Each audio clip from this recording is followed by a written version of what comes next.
What's up, YouTube? Destructible here today, and we're taking a look at the Blademaster.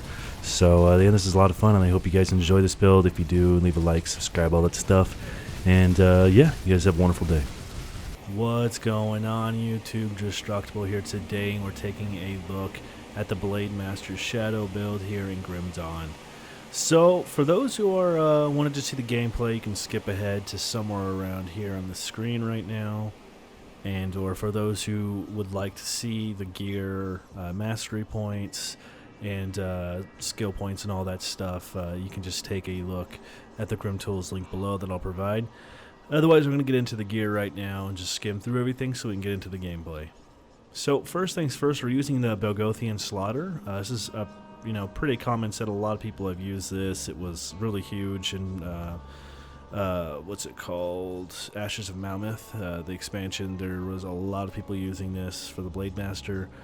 So I've already had this. I just had this character parked for a while. So I want to get back on and show it off, and there's a couple of things I did differently. So yeah, we're using the Belgothian Slaughter set here, which is going to give us some defensive ability and armor for our 2 set. A little bit of piercing damage and offensive ability for the 3-piece. And then the 4-piece is going to give us a 50% armor piercing buff, and then some points into Belgothian Shears and Markovian Advantage, as well as granting us the Belgothian Strikes, which is a stacking default attack that you can use, and it just increases your attack damage and does a ton of just a ton of damage. It's insane. Yeah, this is your default. This will be my left click that you'll be seeing me use. So then we've got 2 mythical Belgothian Sigils right here for my rings, which are going to give us 4 points in total, 4 points to Belgothian Shears, Markovian Advantage, and Rolling Death, as well as giving us that 15% chance on enemy death to give us that burst of speed, which will increase our speed, and give us some chance to avoid melee attacks, and it has a 5-second duration. And we've got Belgothian Mask right here, which is going to give us a couple of points into Execution, Markovian's Advantage, add some piercing damage to Execution, convert that cold damage into piercing damage to Execution, as well as add some more weapon damage to the Markovian's Advantage. Then we've got Mythical Will of the Blade right here, which is going to give us some points into Blade Spirits, Oleron's Rage, Belgothian Shears, and then it's going to add some piercing damage to Blade Spirit, convert cold damage into piercing damage to Blade Spirit, which is good because we want to be doing a bunch of piercing damage with this build. It's also going to add some more arc to the Belgothian Shears, increase the total targets that can be hit by it by 2, and then add some more piercing damage to it. Then for our weapon, our offhand weapon of choice is going to be the Redeemer of Mammoth right here, which will give us some more points into Belgothian Shears. Some points in military conditioning, 1 point into all Nightblade skills, and then that 30% crit to Belgothian Shears, which we're going to be using a lot of, obviously, since we're using the Belgothian set. Then we want to use the Belgothian Shoulder Guard right here, because we're trying to have a full set, which is going to give us a couple of points into Phantasmal Armor and military conditioning. Then we got Mythical Grasp of Unchained Might, which will give us some more points into Orlon's Rage, a couple of points into Blade Arc, some points into Circle of Slaughter. It's going to add some weapon damage to Blade Arc, which I don't think I'm actually using Blade Arc anymore, but it would be a bad idea if you'd like to pick it up and use it. You can always do that, but for me, I'm not. It's also going to add some weapon damage to Ring of Steel, and then reduce target resistance to Ring of Steel. Alright, now we've got Mythical Windshield Greaves right here, which is going to give us a couple of points into Amarasta's Quick Cut, Whirling Death, and Blindside. It also has that 20% chance when hit to give us an increased attack speed and chance to avoid melee attacks by 60%. Has a really long skill recharge rate, so it's just kind of like every 30 seconds or so this is proccing. But it's real good to have that because we're also going to be fumbling melee attacks, and you'll see why I'm saying that here in a little bit. We've got Mythical Mark of Callistor right here, which is going to give us a couple of points in a Force Wave. This could definitely be something that if you can substitute it for something else, I would. However, this is all I had. This is what I used. I'm not using Force Wave either with this build, but you are going to get that Earthquake, which is a 33% chance on critical attack. And it does some physical, trauma, and then has that chance to stun the target and slow them. Then we've got the Mythical Reforged Change of Oleron right here, which will give us some points into Rings of Steel and All Soldier. and then a bunch of just crit damage and other stats that we need. And this is where a lot of other people would have used the Belgothian one, but I'm using Azraka's Epoch right here, which is going to give us just a increased all damage, and then plus 87 to that. Then all that increased to our physical and pierce damage, and then it has that 33% chance on critical strike to summon these Sand Devils that go out and do a bunch of damage. These Sand Devils hit actually surprisingly really hard. Then we got mythical chases, I don't even know, of Barbaros right here, which are going to give us a couple of points into Oleron's Rage and Ring of Steel, as well as having that 25% chance when hit to let out that battle cry that's going to increase our damage and speed. And then last is going to be the Belgothian's Armor, which will give us some points into Blade Barrier and Markovian Advantage. So I want to mention there's actually quite a bit of things here that are increasing our speed, and this build does move around real quickly. Alright, so now we're going to get into the skills real quickly. So first things first, we've got Markovian's Advantage. I just brought this up to, you can bring it up to about 12 or 13. You don't want to go too crazily. Not a whole lot needs to go into this, which is going to just do a bunch of damage and then reduce that DA to the enemies.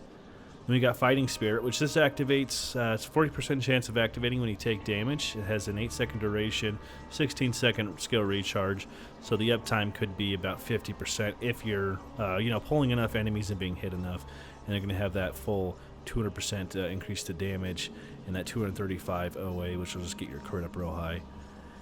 Then we've got Oleron's Rage right here, which gives us physical, pierce, and trauma damage increase, which we will be using a lot of, as well as that 14% increase to our OA and movement speed. So like I said, you're going to be moving quite fast with this build. It just runs around and darts everywhere. We got Field Command right here, which is going to give us some OA and armor.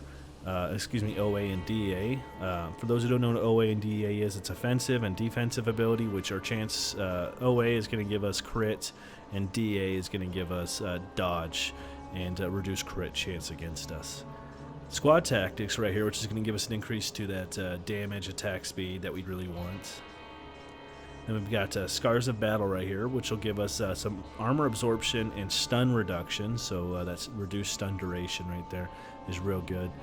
Decorated Soldier is going to give us just some increase to that physical and trauma, as well as giving us some slow and elemental resistance, which is good. And then Military Conditioning right here. I think I'll end up put a couple of points into here, but I wanted to bring this up. You can just get it up to about 10 or more, and it's pretty good from there. Okay, next things we got Dual Blades right here, which is going to just give us some pierce and cold damage. You can definitely reduce this a little bit. I keep thinking about doing it, I just haven't actually gone about doing it. But you definitely want to just have a couple of points in here for that pierce damage. Then we've got Belgothian Shears right here. I'm pretty sure I put literally 1 point into this, and the result was 16 points. So don't freak out. I didn't just dedicate a whole bunch of points. I'm very sure I've only put 1 point into this, and again the result was this, and it does a ton of damage, and it stuns, and it's awesome. That's this is the Belgothian set we're using. Then we've got Whirling Death. Again, I think this is just one I put a couple of points into, and it does a bunch of damage. It's an AoE. It's real good. You need that AoE, especially because this build lacks it, so this is one of the few abilities that we have that's actually an AoE. Then we got Execute right here, which does a bunch of damage. Now it's all piercing damage, thankfully, because of that conversion that we got. Then we got Blade Spirit right here, which you summon these little blades that come around you, and they just run around doing a bunch of piercing damage. And yeah, they're real good. I just put a couple points into here because you're going to get them passively anyway. Then we got Ring of Steel right here, which is something I'll be using pretty actively when I'm going into large packs or even on bosses. It has a chance to stun the target. It does a pretty decent amount of damage. And then has a 34% chance for the target to start fumbling their attacks. I might have it somewhere in my gameplay footage. You'll actually see these large packs fumbling whenever they're attacking me. Then I got Shadow Strike right here, which is just a move to run around. It just leaps you over to the target and you hit them really hard. Yeah, it's an upset. It hits really hard. It's really good. We got Veil of Shadows right here, which is a buff that says stay active. You toggle it. It's going to reduce OA on the enemies and their total speed, so it slows them down. Real good to have. And then Night's Chill right here is going to reduce their pierce resistance, which is all we really care about. Yeah, that's basically it. So whenever you get close to them, they're going to have reduced crit chance, hit chance, and then they have reduced pierce resistance, so it can just destroy them. Then we got Blade Barrier right here. This is it immobilizes you whenever you use it. So this is it right here, and I can't move around. I'm trying to right now, but it makes you immune to everything for its duration. It's really, really useful on very tough bosses. This is what I'll use as like an oh crap button. I only put like 1 point into it though, just because I needed to put points elsewhere. So Anatomy of Murder right here. I just put as many points into this, or I brought it up to 12 actually. This is just because that increased to cunning, which will, in the end result, give us a bunch of OA. Everything else is pretty crappy. You don't really need any of those stats. The damage to humans is okay, but it's not practical because you're not always fighting humans. However, you get it anyway. But we just want that cunning to get our offensive attack power up. And then I just put 1 point into Phantasmal Armor because we just already got one anyway. And this is just going to give us that energy absorption from enemy spells, which is actually pretty good. And yeah. Alright, so now going into the affinities, my devotion points right here. First things first, we got Assassin's Mark, which is going to reduce their physical and pierce resistance, which is huge. It has an 18-second duration, and there's no cooldown on it at all. That's really good. Physical and pierce resistance reduction's good, and it's 100% chance on critical attack. Thankfully, you have a lot of crit with this build, so it's not a problem at all. Next thing we've got is Blades of Wrath, which is another chance on critical attack. It shoots out these projectiles that does piercing and main hand weapon damage. Then we've got Living Shadow. This is what I put on my main toggle right here. This has a 100% chance on critical attack, like most things on this side of the tree. And it summons these little shadows that do Shadow Strike and Shadow Blades.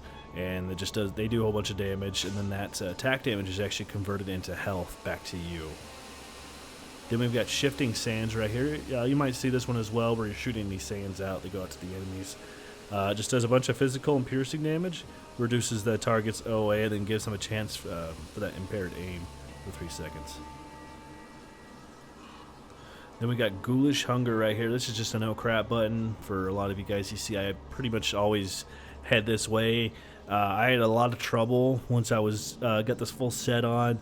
And I'd come back. There was something I was having a problem with, and I was just dying too quickly. However, I came over here and picked up Ghoulish Hunger, and I came down over here and picked up a little bit more attack damage converted into health. And the end result was I got about 7% more attack damage into health, and some more increased healing, regeneration, and healing effects. And I had no more problems anymore. I was able to clear a lot of things just from changing that. So it's pretty good to go back and change some of these things and take a look at that, because it can really help your build out a lot. But anyway, I hope you guys enjoyed that. The gameplay footage is coming up right now. Like I always say, if you guys enjoyed this, please leave a like, subscribe, all that stuff, and you have a wonderful day.